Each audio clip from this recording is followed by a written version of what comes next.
કલ્પના જ નથી. કારણ કે બાપુએ લગભગ 81 લાખ કરતાં પણ વધારે આખા ગુજરાતમાં પત્રિકાઓ વેચી છે.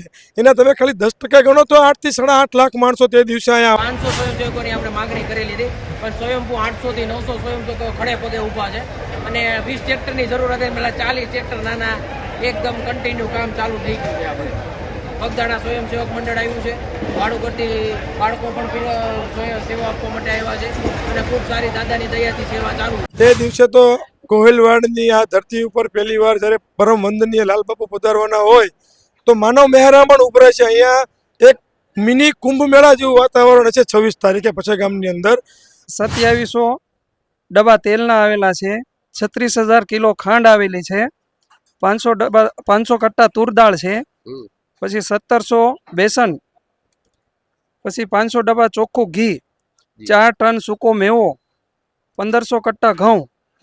2 દિવસની અગાઉની તૈયારી માટે મકામ બગડે નહીં એ માટે ત્રણ જગ્યાએ સપોર્ટ આપેલી છે. ની અંદર મુરલીધર દાદાનું સાનિધ્યની અંદર અમે આવ્યા છીએ ત્યારે અમારા સ્વયંસેવકો એક સાથે અમે 100 જણા, 50 સ્ત્રી અને 50 પુરુષ. આજે વધુમાં વધુ ભાવિ ભક્તોની સંખ્યા આવશે એવી શક્યતાઓ છે. ગઈકાલે તો ઘણી બધી હતી, પણ આજે સંખ્યા વધવાની છે. પછેગામ નિજ મંદિર પ્રવેશ મહોત્સવનો આજે કથાનો બીજો દિવસ છે. અત્યારે હું કોઠાર વિભાગમાં ઊભો છું. અસંખ્ય કોઠાર જ્યાં અહીંયા બધો અન્ન ને બધો ભંડાર થયો છે, ત્યારે સીધી વાત અહીંના જે મેનેજમેન્ટ કરે છે એની સાથે કરીએ કે આજે બીજો દિવસ છે. કાલે પહેલો દિવસ કથાની પૂર્ણાવતિ થઈ, આજે બીજા દિવસે શું શું વ્યવસ્થાઓ છે, કેટલું અનાજ આવ્યું છે અને શું શું વ્યવસ્થાઓ કોઠાર વિભાગમાં છે. આજે મારું નામ યોગરાજસિંહ ગોહિલ છું, કોઠાર વિભાગમાંથી બોલું છું. હા, અને અહીંયા છે ને કાલની રસોઈ 20 થી 25,000 માણસની હતી અને કોઠારની અંદર જે અનાજ કરિયાણું બધું આવેલું છે તેની વિગતવાર માહિતી આપું છું. એમાં છે 2700 ડબ્બા તેલના આવેલા છે, 36,000 કિલો ખાંડ આવેલી છે, 500 કટ્ટા તુર દાળ છે, પછી 1700 બેસન, પછી 500 ડબ્બા ચોખ્ખું ઘી, 4 ટન સૂકો મેવો, 1500 કટ્ટા ઘઉં, આશરે 2700 મણ, 15 કિલો મરચું, 1500 કિલો મરચું, 1000 કિલો હળદર, 800 કિલો ધાણા જીરું અને 1 ટન મરી મસાલો છે આની અંદર. જ્યાં અસંખ્ય કોઠારમાં બધું અન્ન ભેગું થઈ ગયું છે અને લાખો માણસોની રસોઈ અહીં થવાની છે. અને કોઠાર વિભાગમાં તમે આંકડો સાંભળીને જ આશ્ચર્યચકિત થઈ ગયા છો એવી વ્યવસ્થા આજે પછેગામમાં છે. ચાલુ કરના. આજે કથાના બીજા દિવસે વર્તેજથી યુવા શક્તિ ગ્રુપ અહીં સેવા કરવા આવ્યું છે. સીધી વાત એમની સાથે કરીએ. હાજી, આજે આપ કેટલા જણા અહીં સેવા કરવા આવ્યા છો અને શું શું સેવાઓ આપો છો? એટલે તો બધાને મારા જય મુરલીધર. વર્તેજ યુવા ક્ષત્રિય ગ્રુપ વતી અમે અહીંયા રોજ 20 થી 25 યુવાનોએ વારામાં સેવામાં નામ લખાવેલું છે.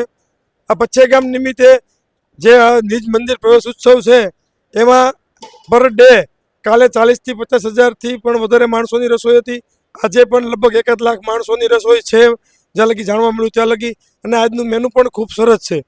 અને અમે અહીંયા રોજ લગભગ આખા ગોહિલવાડમાંથી 2,500 કરતાં પણ વધારે યુવાનો સ્વયંસેવકો અહીંયા સેવા માટે જોડાય છે અને બહુ ભવ્ય આયોજન છે. તમે ખાલી આ રસોડું અમારી પાછળ જોઈ શકો છો કે આ રસોડાની અંદર પર ડે ઓછામાં ઓછા 500 થી 700 રસોઈયા ખાલી રસોઈ બનાવ્યા છે. જી, 26 તારીખે લાલ બાપુ પધારવાના છે. તેથી આનાથી પણ વિરાટ અને ભવ્ય આયોજન થતું હોય ત્યારે સેવામાં શું વધારો થશે? તે દિવસે તો ગોહિલવાડની આ ધરતી ઉપર પહેલી વાર જ્યારે પરમ વંદનીય લાલબાપુ પધારવાના હોય તો માનવ મહેરામણ ઉભરાય છે. અહીંયા એક મિની કુંભ મેળા જેવું વાતાવરણ છે 26 તારીખે પછેગામની અંદર. અને તમે જોઈ શકો એમ અત્યારથી એટલું બધું પબ્લિક આવે છે. 26 તારીખની તો અકલ્પનીય છે કે જેની કોઈ કલ્પના જ નથી. કારણ કે બાપુએ લગભગ 81 લાખ કરતાં પણ વધારે આખા ગુજરાતમાં પત્રિકાઓ વેચી છે. એના તમે ખાલી 10% ગણો તો 8 થી 8.5 લાખ માણસો તે દિવસે અહીંયા આવવાનો અંદાજ છે. તો તે દિવસે સ્વયંસેવકો પણ એટલા બધા આવવાના છે અને બાપુના સેવકો પણ આખા ગુજરાતમાં નહીં પણ આખા ભારતભરમાંથી બધા પધારવાના છે. એટલે તે દિવસે તો અહીંયા પગ મૂકવાની પણ જગ્યા નહીં હોય અને અહીંયા મિની કુંભ જેવું વાતાવરણ ઊભું થશે. હા, આ હતું અહીં મિની કુંભ થાય એવું આખું પછેગામમાં આયોજન છે અને સ્વયંભૂ રીતે સ્વયંસેવકો આવતા હોય તન મન અને ધનથી અહીં સેવા આપતા હોય ત્યારે આ લોકોને દાદ આપવી પડે. જય મુરલીધર દાદા. જુદા જુદા મંડળો સંસ્થાઓ જ્યારે સ્વયંભૂ રીતે અહીં કથામાં સેવા કરવા આવતા હોય ત્યારે આપણી સાથે એક મંડળ છે, સીધી વાત એમની સાથે કરી.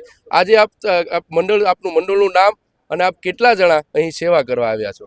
અહીંયા આજે અમે પછેગામ ગામની અંદર મુરલીધર દાદાનું સાનિધ્યની અંદર અમે આવ્યા છીએ ત્યારે અમારા સ્વયંસેવકો એક સાથે અમે 100 જણા, 50 સ્ત્રી અને 50 પુરુષ, એની સાથે અમે 50 અને અમે અહીંયા દર વર્ષે કોઈ પણ જગ્યાએ દર 27 તારીખે અમે બગદાણા જઈ રહ્યા છીએ અને આવું કાર્યક્રમ ગમે ત્યાં જબરદસ્ત હોય ત્યાં અમે પહેલા હોઈએ, ખડે પગે દિન રાત તન મન ધનથી અમે મહેનત કરીએ છીએ. આમાં અમે બધા એક જ સરખા રહીએ છીએ, પુરુષથી માંડી અને સ્ત્રી સુધી અમે એક જ સરખું કામ કરીએ છીએ. કોઈ પણ જગ્યાએ જાઓ બહુ મોટા આયોજન હોય ત્યાં અમે બાવળિયાની પણ એટલી બધી સેવા આપી. આજે જે અમારા તાલુકાની અંદર જો આવો લાવો મળતો હોય મુરલીધર દાદાના સાનિધ્યની અંદર એ ગામ પછેગામ અમે બગદાણા દર 27 તારીખે જઈ રહ્યા છીએ ત્યારે અમને સેવાનો લાભ મળે છે. તો અમે પછેગામ ગામની અંદર 22 તારીખથી તે 1 તારીખ સુધી અમે તન મનથી સેવા કરી રહ્યા છીએ. ગામ અમારું વલ્લભીપુર તાલુકાનું લાખણકા ગામ, જોનું બાપાનું ગામ. હા, આ મંડળો અહીં નિસ્વાર્થ ભાવે સ્વયંભૂ રીતે 100 વ્યક્તિઓના આખા મંડળો છે અહીં સેવા આપે છે. દાદ જેવી વાત છે. જય મુરલીધર દાદા. મળીએ ફરી. પછેગામ નિજ મંદિર પ્રવેશ મહોત્સવનો આજે કથાનો બીજો દિવસ છે અને કથા મંડપ જે છે એમાં પણ આજે વિશેષ વધારો થયો છે. સગવડતામાં સેવામાં સ્વયંસેવકો વધી ગયા છે. આપણી સાથે ભાઈ છે, સીધી વાત એમની સાથે કરીએ. આજે બીજા દિવસે કથામાં કેવો માહોલ છે? આજે વ્યવસ્થાઓમાં શું વધારો કર્યો છે?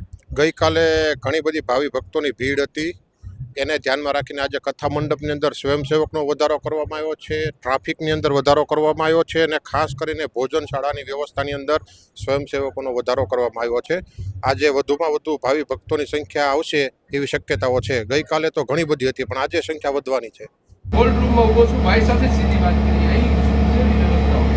અમારે ત્યાં રસોઈની અગાઉ સામગ્રી બગડેલી હતી માટે અમે અહીંયા કોર્સની પણ સુવિધા રાખી છે. જેમ કે અત્યારે ટમેટા છે, રીંગણા છે, કોથમરી છે.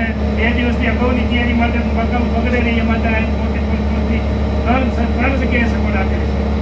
આવા 3 કોલ્ડ સ્ટોરેજ છે જુદા જુદા. મીઠાઈ મૂકવા માટે છે, અહીંયા મસાલા વિભાગમાં છે અને એક આગળ પણ દૂધ માટે પણ છે. ખૂબ ખૂબ આભાર. આપણી સાથે ભાઈ જોડાયેલા છે, સીધી વાત એમની સાથે. આજે તો રસોડામાં કેવી તૈયારી છે? આપ જોવો છો કે સ્વયંસેવકો પોતાની રીતે કામ કરી રહ્યા છે. આજે 500 સ્વયંસેવકોની આપણે માગણી કરેલી હતી પણ સ્વયંભૂ 800 થી 900 સ્વયંસેવકો ખડે પગે ઊભા છે અને 20 ટ્રેક્ટરની જરૂર હતી. પહેલાં 40 ટ્રેક્ટર નાના એકદમ કન્ટિન્યુ કામ ચાલુ થઈ ગયું છે. આપણે બગદાણા સ્વયંસેવક મંડળ આવ્યું છે, વાડુકરથી બાળકો પણ સેવા આપવા માટે આવ્યા છે અને ખૂબ સારી દાદાની દયાથી સેવા ચાલુ છે અત્યારે હાલ. અને આજે કેટલાક માણસો કેટલા સ્વયંસેવકો વિશ્વમાં છે અને આ લોકોની આ વેચીની એ લોકોને કામ આપી રહ્યા છે, છતાં એ લોકોને અત્યારે બધાને ફરીથી કામ શીખવું પડે છે કે આ ના, અત્યારે કોઈ કામ સીધું પડતું નથી. પોતાની રીતે પોતે સ્વયંભૂ પોતે સક્ષમ બનીને પોતે જ બધું કામ ઉપાડી લે છે કે આ મારું કામ છે અને દાદાના કામમાં મારે કાંઈ પાછી પાની રાખવાની નથી.